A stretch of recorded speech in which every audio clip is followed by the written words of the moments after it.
All right, everybody get ready because today we are going deep on this book Yeah. that really kind of blew my mind Yeah. in a good way, though. hmm It's called The Courage to be Disliked. And it is, I love that book. yeah, it's not your typical self-help book. No. I mean, this is like diving into some deep Yeah. Adlerian psychology. It's heavy. Yeah, and it really makes you rethink Totally. where we think about things like happiness, Yeah. trauma, Mm-hmm. all that good stuff. Yeah, and like, all the stuff in between, Oh, yeah. all the relationships, Oh, for sure. but how we kind of interact with the world and other people. Yeah. It's a lot. It's really good. Well, and what I really like about it right off the bat was Yeah. that it was written as this dialogue Yeah. between this young man. this young guy who's kind of going through it Mm-hmm. and this really wise, insightful philosopher. Yeah, it's like a modern day, like Socratic dialogue That's it. almost. You know what I mean? Yeah, so you're kind of eavesdropping in on this Yeah. really in-depth Yeah. philosophical debate, But it's accessible. but it's accessible, yeah, and it's Yeah. written in Yeah. a way that you can really Yeah. grasp the concepts. Totally. And he's asking questions like we would ask. Exactly. You know what I mean? Yeah, and I think that's what makes it so relatable because Yeah. that skeptical young guy, Absolutely. he's asking the questions that like we're all thinking. Exactly. Can we really just ditch all the baggage from our past Yeah. and just decide to be happy Right. like right now? In this moment. Is that even possible? Yeah. You know? That's the question, right? That's the big question. Yeah. And the book kind of tackles it head on. Totally. One of the things I found just Yeah. absolutely mind-blowing was, I know what you're going to say. Teleology. okay, yeah, so explain Right. teleology. Okay. So teleology is this idea that we often create our own problems to achieve a certain goal, Yeah. even if we're not aware of it. So you're saying that sometimes we are actually creating Yeah. our own anxiety, our own unhappiness. Yes. Not because we're masochists, Right. but because it's serving a Unready. purpose that maybe we're not even aware of. A hidden purpose. Yeah, a hidden purpose. Yeah. Yeah. I mean, that's kind of It's wild, right? a freaky thought. Yeah. So is there an example in the book that kind of Yeah. There's a great example. illustrates that? So, like, the young man's friend is a recluse. Okay. He never leaves his house. Mm-hmm. He's terrified, Okay. right? Yeah. And so the conventional thinking would be, Oh, he's got some trauma in his past. he's got some past trauma, Right. but the philosopher is saying, no, no, no. Okay. He is choosing this. He's true. He is choosing this crippling anxiety Oh, wow. because it's serving a purpose. Okay. It's keeping him safe. Interesting. You- So it's like a defense mechanism almost. Exactly. Yeah. Exactly. But he's not even aware of it. No, he's totally unconscious of it. So it's like our brains are, Tricking us. yeah, playing these like elaborate mind games with us Yeah. without us even knowing. That's a great way to put it. I mean, that's kind of terrifying. It is kind of scary. But also fascinating. It is kind of scary. But also fascinating. Yeah. So I guess the question is then, Yeah. what are those subconscious goals that might be driving Exactly. our own behavior? Yeah. Like, are we staying in a job we hate Yeah. because it's giving us a sense of security, Maybe. even though it's slowly killing us inside? Right. That one hit a little close to home. It's real. Yeah, It's real. it is real. We all got to look at that. Yeah. Yeah. But that whole idea of teleology really got me thinking about, Yeah. some of my own choices Totally. and patterns in my life. I think that's one of the biggest takeaways from the book is that we Yeah. realize, like, oh, I'm doing that. Oh, yeah, I am doing that. Yeah. Yeah, it was a real like light bulb moment for me. Totally. And then another thing that I found really intriguing Yeah. was this idea of the trap of recognition. Oh, yeah. So how much of our lives are we spending Mm-hmm. trying to get validation and approval Oh, from yeah. other people? All the time. Yeah. I mean, probably more than we think subconsciously, you know? Yeah. Like how much of our energy is going towards just trying to fit in and Yeah. get people to like us. Yeah. And is that really, Yeah. I mean, is that really serving us? No, You know? not at all. And there's a good example in the book about that too. Oh, yeah, with the young man. Yeah. With the young guy who wants to be a librarian, Yeah, he wants to be a librarian. but his family wants him to go into the family business. Oh, yeah, he's got all that pressure. So he's caught in that Yeah. reward and punishment loop Right, like he's only going to get their approval. Yeah. if he does what they want. If he performs in a certain way. Exactly. Yeah. So yeah, it's all about external validation Yeah. instead of Yeah. what he really wants. Yeah, what he really wants to do with his life. Totally. Yeah. That's a big one. So the question is, Yeah. How do we break free Right. How do we get out of that trap? from that trap Yeah. of recognition? Yeah. I mean, is it even possible to just stop caring what other people think? That's the million-dollar question. That seems like a pretty unrealistic Yeah. expectation. So how do we... Well, that's where the courage to be disliked comes Yeah. in, the title of the book. Okay. Yeah. So when I first heard that title, Yeah. I was like, It sounds kind of intense. yeah, it does. The Yeah. courage to be disliked, like that sounds a little scary. Yeah. You're like, am I supposed to be like a jerk to everyone? Right. Are we just pushing people away? Yeah. Yeah, like what? Yeah, no. What is that about? Not at all. Okay. It's not about being mean Nope. or, or Yeah. like you said, being a jerk to people. Yeah. It's about recognizing that you can't please everybody. Yeah. And that's okay. Okay. You know? Yeah. And that to live authentically Okay. means that some people aren't going to vibe with you. Yeah. And that's totally fine. Okay. So it's more about Yeah. living in alignment with your own values. Exactly. Yeah. Even if it means Yeah. ruffling some feathers. Okay. Yeah. So how do you deal with that though? Like, Yeah, that's a good question. I mean, it sounds really empowering, Yeah. but also kind of scary. It is. Like how do you handle Yeah. all the, inevitable judgment Yeah. and criticism that comes with being your true self? I mean, crazy. I'm not sure I'm ready for all that negativity. Yeah. Yeah. That's understandable. Yeah. It's a process, Yeah. but the book has some really great insights into how to deal with that, and it really gets into some deep philosophical stuff. Like this idea that ultimately all problems Oh, here we go. are interpersonal relationship problems. Oh, that's a good one. Right. Yeah. So it's like So it's not just romantic relationships. It's all your relationships. some family, friends. Colleagues. Even the relationship with yourself. Even that, yeah. Yeah. The most important one. Okay. Yeah. So if all problems are interpersonal relationship problems, Yeah.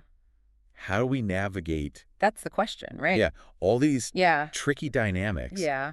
I mean, is there like a secret formula No, there's no formula. for interpersonal bliss? No, but there are definitely some radical perspectives that the book offers. Well, one of the concepts that really stood out to me was this idea of the separation of tasks. Oh, yeah. Tell me about that one.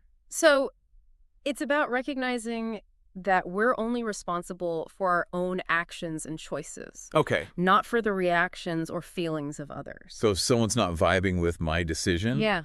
it's on them, not on me. Exactly. Got it. The book uses this example of a young woman who's terrified of blushing in public. Oh, gosh, I know that feeling. Right. Yeah. She's so convinced that fear is what's holding her back Yeah. from really connecting with others. Oh, yeah. And I used to be so self-conscious about Yes. sweating.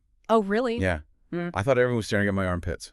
Oh, I see. I can see that. Yeah. We've all been there, right? Oh, yeah. But the philosopher argues that her fear of blushing isn't actually the problem. Oh, It's her lack of self-acceptance. That's the real issue. interesting. So it's not about controlling the blushing. No, it's about accepting It's about accepting that it happens that it's going to happen. and kind of moving on. Yeah, exactly. Okay, that's that a mindset shift. That is a mindset shift for sure. Total. And that's where I think that idea of encouragement comes in. Oh. Yeah. Tell me about encouragement. Because encouragement is a big part of Adlerian psychology. It is. And it's not about trying to fix someone or like their flaws. Well. It's more about helping them find the courage to accept themselves exactly as they are. And so instead of saying like, don't be afraid to blush, you'd be like, it's okay to blush. Yeah. Everybody does it sometimes. Right. You can kind of take the shame out of it. Yeah, it takes the pressure off. Yeah. Totally. So another idea that really blew my mind was this concept of horizontal relationships. Oh, yeah, I love that one. Okay. So is that like when you have those people in your life who just get you? It's definitely about connection. Yeah. But it goes a little bit deeper than that. Okay. It's about building relationships based on equality and respect. Okay. So as opposed to a vertical relationship. Can you give me an example? Yeah. So like a boss and an employee. Okay, got it. That's typically a vertical relationship. Yeah. One person has more power. Okay, so a horizontal relationship would be more like a friendship. Yeah, like a close friendship. Where you're both on the same level. Exactly, where you value each other equally. Okay. And so how does this idea of horizontal relationships play out in like family dynamics? Oh, that's a good one. Because families are so complicated. Family dynamics can be... Especially when you throw in all that generational... Oh my gosh. Yes. All the baggage. Yeah. So... Well, and that goes back to the separation of tasks, which we talked about earlier. Okay. So, like, let's say your mom is constantly criticizing your career choices. Oh, that's a good one. Yeah. Right. Is the book saying that you should just ignore her and do your own thing? That seems a little harsh. Yeah, it does sound hard. And, you know, and honestly, maybe a little easier said than done. Right. Well, it's not about ignoring or dismissing her feelings. Okay. It's about recognizing that you can't control how she reacts. And that's okay. Yeah. You know? Yeah. You can still love and respect her while staying true to your own path. So it's more about setting those healthy boundaries. Yeah, setting boundaries. Like, Mom, I love you, but this is my life. Exactly. And I'm going to make my own choices. Right. And it's also about recognizing that her disapproval might be coming from her own anxieties. Right. Or, you know, unfulfilled dreams, which are ultimately her task to deal with. Right. Her stuff, not mine. Exactly. Yeah. Okay. So this separation of tasks is really blowing my mind. It's powerful, right? Yeah, because it feels like it could totally revolutionize the way we approach conflict. Totally. Because it really takes the pressure off of trying to fix other people. It does. You know, or change them. Yeah, we can't change other people. Yeah, it's more about focusing on what we can control. We're in control. Our own thoughts, our feelings, our actions. Right. And speaking of focusing on what we can control, there was this other concept in the book that I found really interesting. Tell me. And that was this idea of community feeling. Oh, yeah, community feeling. So is that kind of like that warm, fuzzy feeling you get when you're with people who just totally get you? It's about connection, but it's a little deeper than that. So the book argues that this sense of belonging to something larger than ourselves is essential for happiness, true happiness. Wow.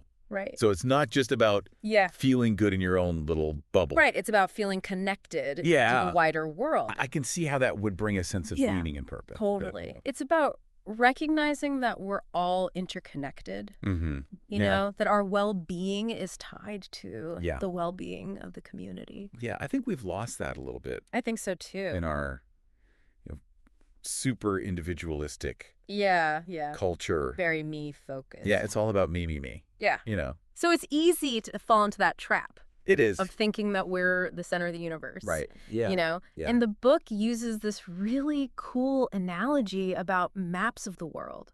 Oh, okay. So a French map puts France in the center. At the center. A Chinese map puts China in the center. Right. And they're both right. That's a good point. You know what I mean? Yeah, it's all about perspective. It is. It's just perspective, you know? Yeah. And so I think by embracing this idea of community feeling, we can start to overcome those feelings of isolation and loneliness. Which are so prevalent. Especially now. In our culture, you know? So it's not just about taking care of ourselves, but it's about extending that care outwards to our communities and the world around us. It's beautiful. I love that. Yeah. And speaking of contributing to the world, the book has a lot to say about work. Oh, yeah. Work. And finding meaning in our work. Purpose. Right? Yeah. And it's not just about finding a job that you love. Right. Which is great. Which is great if you can do it. If you can find that, but it's more about recognizing that work can be a source of fulfillment. Regardless of what you do. Right. It's about making a difference. Yeah. Even in a small way. Right. And so, like, even if your job isn't glamorous or, like, world-changing. You can still find meaning in it. Absolutely. By focusing on the positive impact you're making. That's a great way to look at it. Like, even if you're just answering phones or stocking shelves, you're contributing to the smooth running of society. Exactly. Yeah. And the book gives this really fascinating example of these wealthy individuals who could totally retire and live a life of leisure. Right. But they choose to continue working. Wow. And contributing to philanthropic causes. So it's not about the money. No, it's about purpose. It's about the purpose. It's about giving back, you know? But then on the flip side, the book also cautions against this pursuit of easy superiority. Okay, what is that? So that's like trying to feel special. Oh, I know those. Without putting in the real effort. Yeah. You know what I mean? Yeah, the ones who are always bragging about their achievements. Right. But never actually doing anything meaningful or challenging. It's all surface level. Yeah. Yeah. Like they might overwork themselves. Yeah, to appear important. Yeah. But really they're terrified of failure. Oh, interesting. Oh, okay. Yeah.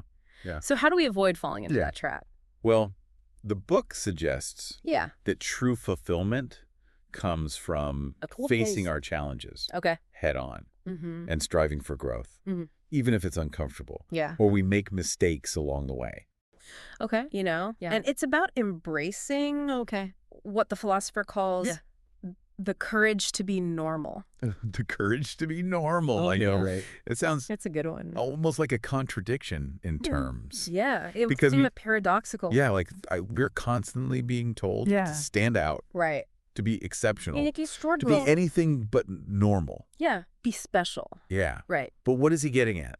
So he's saying that by letting go of that need to be special or extraordinary, we can actually find a deeper sense of self-acceptance and happiness. Interesting. Right. Yeah. And we can stop comparing ourselves to other people. That's a big one. Yeah. Yeah. And just focus on our own unique journey. Yeah.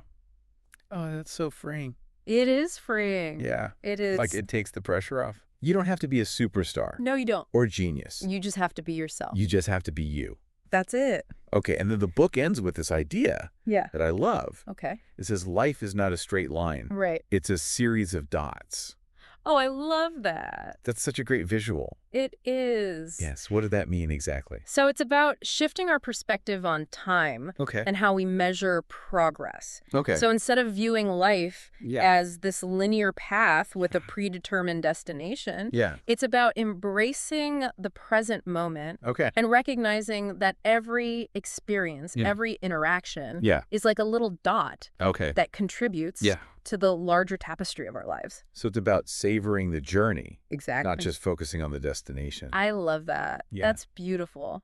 Yeah, it really is. And you know what's so cool is that it's not like a dry philosophy book. No, it's not a textbook. You know what I mean? Even though it gets into some deep stuff, it's written in such an engaging way. Yeah, it feels very conversational. Yeah, conversational. Like you're just having a chat with a wise friend. Like somebody who's just like gently nudging you to see things differently. Exactly. Yeah.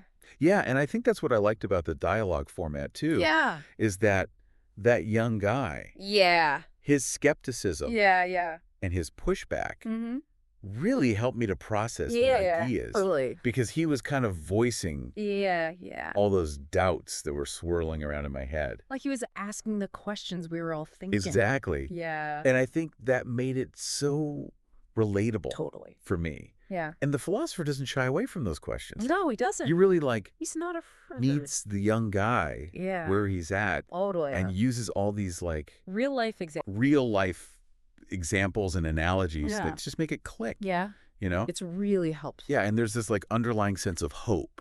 Yeah. That I really appreciated. There is a sense of hopefulness in the book. Yeah, it's not about dwelling on your problems. Right. It's not about like wallowing in your misery. Right. It's about empowering you to change. Exactly. Yeah. It's about saying like, okay, this is the situation. Yeah.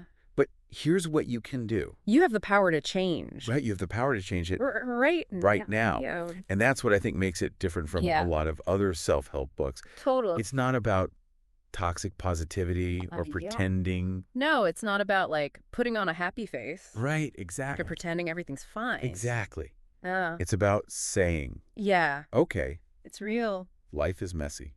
It's messy. There are challenges. Yeah, there are setbacks. There are setbacks. You're going to mess up. You're going to make mistakes. You're going to screw up. Yeah. But here's how to navigate it with a little bit more courage and self-awareness. More gracefully. Yeah. Yeah. And one of the biggest takeaways for me was this idea that happiness is not this elusive goal. No, it's a choice. It's a choice we make. We make every day. In each moment. Right here, right now? Right here, right now. Yeah. Regardless. It doesn't depend on our circumstances. Our circumstances. Yeah. It's more about it's an internal thing. Shifting our focus from what we lack to what we have, from dwelling on the past to embracing the present. Moment. Yeah. It's so powerful. It's so easy to get caught in that like, If only trap. If only I had this, then I'd be happy. Right. If only I had that. If only I had $1 million. Right, exactly. Yeah. Then I'd be set. Right. But this book kind of flips that script on its head. Yeah. You know? It's a game changer. Yeah. For sure. And that's where I think the idea of contribution comes in. Yeah. It's about finding something that gives you meaning. Yeah. That makes you feel like you're part of something. Yes. Bigger than yourself. Yeah. And it doesn't have to be this grand. It can be small. Yeah, this huge. Tiny little things. Yeah, like world-changing gesture. It could be like volunteering at a soup kitchen. Yeah. Or even just like smiling at someone. Yeah, helping a neighbor on the street. Yeah, holding the door. Holding the door open. Just a little acts of kindness. Yeah, those little acts of kindness that ripple outwards. Exactly. And create this more more love, violating, supportive community. Yes. And you know what I also appreciated about this book? What's that? Is that it's not just a theoretical exercise. It's practical. It's very practical. Yeah. It gives you tools. Yeah. And exercises that you can actually implement. Totally. Like all problems are interpersonal relationship problems. Wait, say that again? All problems are interpersonal relationship problems. Okay, that's a big one.